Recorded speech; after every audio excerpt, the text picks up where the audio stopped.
Welcome to this primer on relations. We will continue our discussion and let us briefly look at what we need to know. So we discussed that a relation from a set A to a set B is just a subset of A cross B.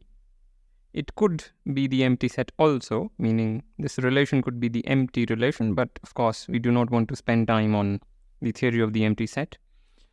So that's a relation. We saw that it generalizes the notion of a function, and we saw other examples. And we have this bit of notation. So if R is a subset of A cross B, meaning if R is a relation from A to B, and if A comma B is in R, meaning you can read this as A is related to B via R, then one may alternately write ARB. Okay? That's just a piece of notation. So let's continue. So the topic of this lecture is relation on a set, and a particular kind of relation that is most important. So if X is any set, then a relation on X is nothing but a relation from X to X. As simple as that, nothing to say about it. So when you have a relation from a set to itself, you just say it is a relation on the set. Just a bit of terminology. All right. So now we will discuss a special kind of relation. These are called reflexive relations. So what is the definition? Before we get into the definition, we will be using this notation for a relation. Usually we have done R and S and so on, but now we will use tilde. So suppose tilde is a relation on a set X, then we say tilde is a reflexive relation, or tilde is reflexive if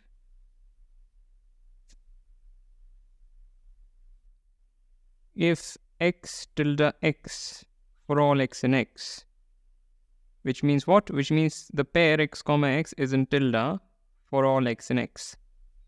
Which one can colloquially read as X is related to X, meaning X is related to itself for all elements of the set capital X. That is called a reflexive relation. Okay? So a non-reflexive relation would be, suppose you want to, okay, maybe I'll get to an example here, but first let us see examples of reflexive relations. Okay, so here is our first example. Suppose X is the set of all the integers, and tilde be defined as A tilde B if A is greater than equal to B. Okay, so this is how we define. In other words, tilde is this particular subset A comma B of all the integers cross integers such that A is greater than equal to B. That's what this means. Okay, and this is a reflexive relation because if you pick X in Z, then X is greater than equal to X, obviously, which implies X tilde X. That's it. So this is a reflexive relation. Another example,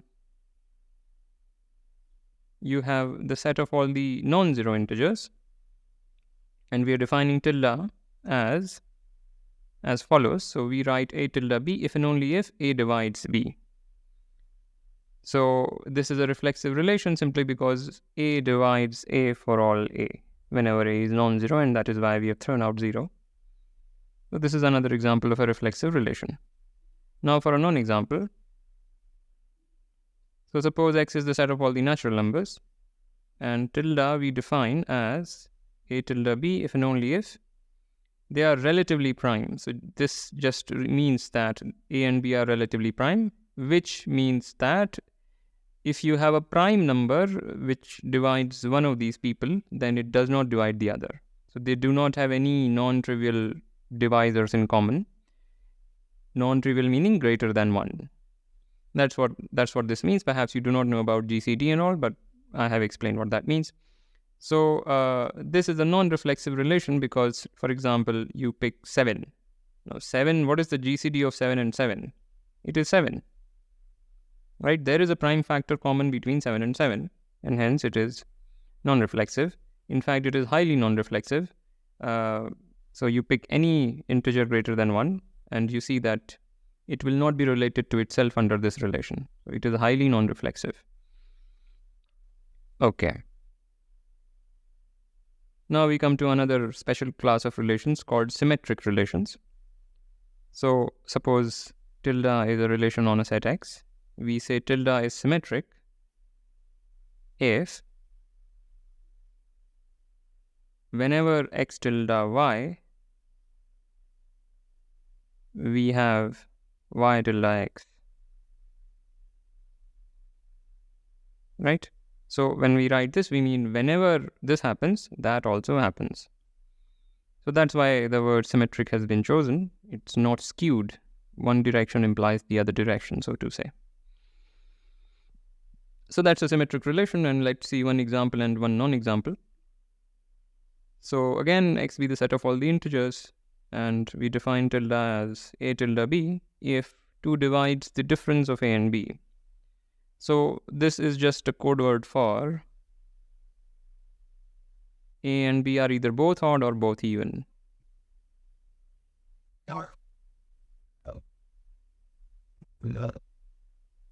Right? This statement just means that.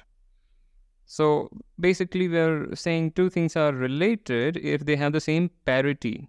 If they leave the same remainder when you divide by 2, meaning either they are both divisible by 2 or they both leave a remainder of 1 when you divide by 2. So this is how we define it, and this is a symmetric relation because if 2 divides a minus b, then of course it divides b minus a, and this is why it is symmetric. So that's a nice example of a symmetric relation. Here is a non-example. So suppose x is the set of all the natural numbers, then we define tilde as follows: a tilde b if and only if a divides b. That's how we define it. And this is non-symmetric because if a divides b, it doesn't mean that b divides a. B could be greater than a. So this is in fact quite a non-symmetric relation. All right. Now for transitive relations. So again, tilde be some relation on a set X. We say tilde is transitive if, suppose we have x tilde y and we have y tilde z, then we have x tilde z whenever you pick 3 points in the set X. So what is it saying? It says that you pick 3 points x, y, z in the set X, and suppose you find this to be true, then you necessarily find this to also be true. So that's why it is called transitive. It is kind of, going in a path. X is going to y, sort of. Y is going to z. So you kind of transit from x to z. That's what gives this terminology. Okay, so again, let's see examples. So suppose you have the set of all the natural numbers as your set X. You define tilde as follows, meaning you record whether or not a divides b. So a is related to b if a divides b. And this is transitive because if a divides b and b divides c, then of course a divides c. So this is a transitive relation precisely for that reason. Another example. Suppose x is the set of all the integers and tilde records this less than equal to relation. So a tilde b if a is not more than b. Then this is also transitive because whenever you have a less than equal to b and b less than equal to c, you also have a less than equal to c. So this is also transitive, but here is an intransitive relation, a very popular one. So suppose x is the set of rock, paper and scissors. Okay, and what is the relation? So we will record the beating relation. So let b be this relation. So first let me abbreviate. So instead of rock, paper and scissors, I will write R, P and S. And the beating relation is rock beats scissors, paper beats rock, and scissors beat paper. Right? This is our relation on the set X. So this is the beating relation. And this is non-transitive, clearly, because we see that R is related to, so this is a very confusing notation I've chosen. Maybe I should choose small letters, because otherwise you might get confused. So let me choose small letters. This is RPS.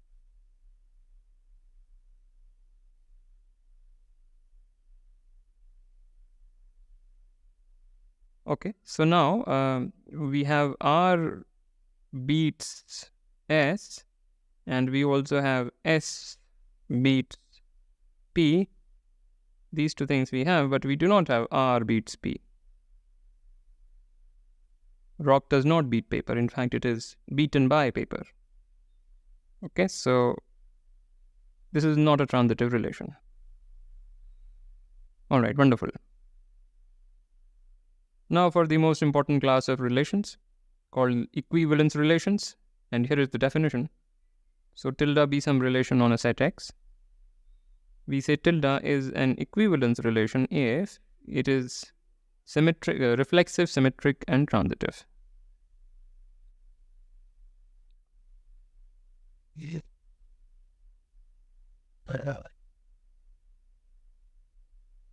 Okay, that's the definition of an equivalence relation. As of now, it is not clear why they are so important, but it will be clear as you read more and more math. So now I want to discuss a nice relation called the fiber relation, or at least what I call the fiber relation. This may not be a standard terminology. So let's do this in detail. So fix a function.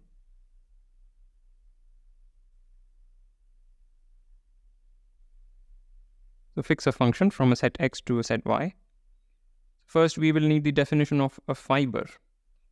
So let Y be some point in the target of F. The fiber above Y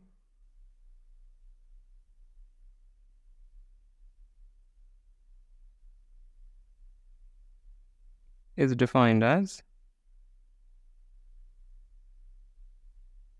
this set, which is what? Which is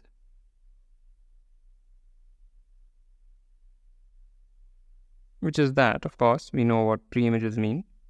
And since this is a singleton, this is just a one element set, we also, by a little bit of an abuse of notation, we also write this as that. This is a very common, abuse of notation. Okay, so that is the definition of fiber above Y. And pictorially, you can imagine X as this rectangular thing. You can imagine this as Y. You have the function f. And if this is little y, then the fiber above y is all the points in the set X that map to the point Y. So it looks like a hair strand in this picture, which is why this terminology has been chosen. In the other kind of picture that we usually draw, we make this blob here, and we make another blob here. And if this is little y, then the fiber above y is all the things which map to the point Y under the function f. Okay? Whichever picture you like. So that's the fiber above y, and here is our relation, fiber relation. So yeah, so this could be an empty set. This could be an empty set because the function may not be surjective. So it is possible that this is empty for some values of y. All right, so now what is a fiber relation? So define a relation. Choose a name, let's call it RF, as follows.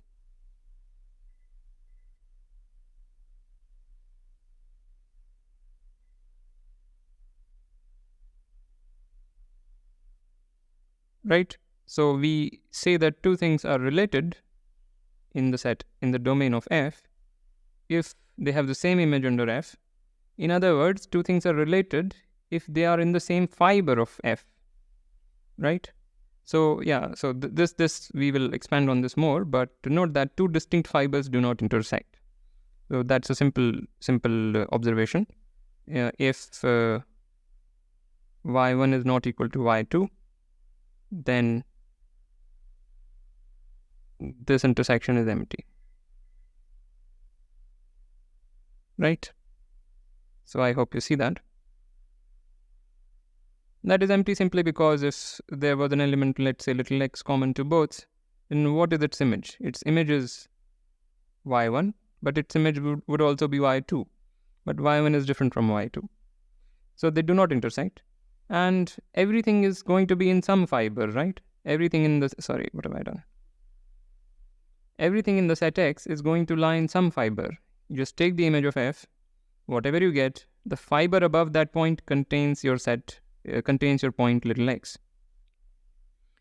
Okay, so every point in the domain is lying in some fiber, and two distinct fibers intersect in the empty set. So the set X gets partitioned into fibers. In this picture, the fibers are these things, and of course they do not intersect, as the picture suggests. Or in this picture, you can kind of partition your thing like that.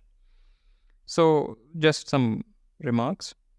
Okay, so what is the fiber relation? The fiber relation, this RF, is defined as x1 is related to x2 if they have the same image, which is equivalent to saying that they are in the same fiber. Okay? So this is called the fiber relation. Perhaps this terminology is non-standard, but I will use it. Okay, and this is an equivalence relation. So that's what I want you to note. So the fiber relation is an equivalence relation.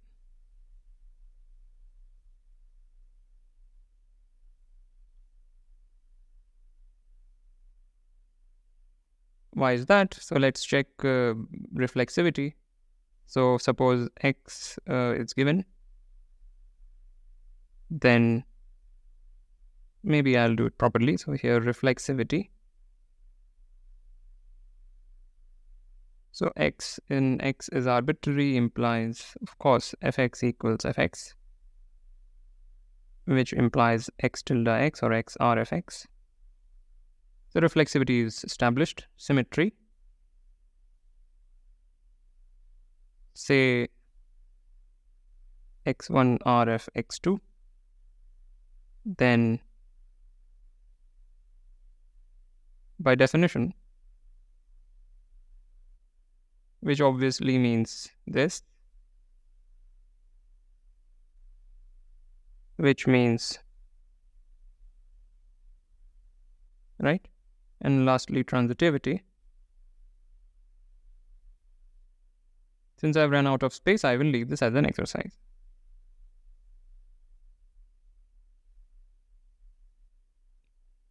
So the fiber relation is a very nice example of an equivalence relation. And with this, I want to end this lecture. As usual, like, comment, share, subscribe, and I'll see you next time.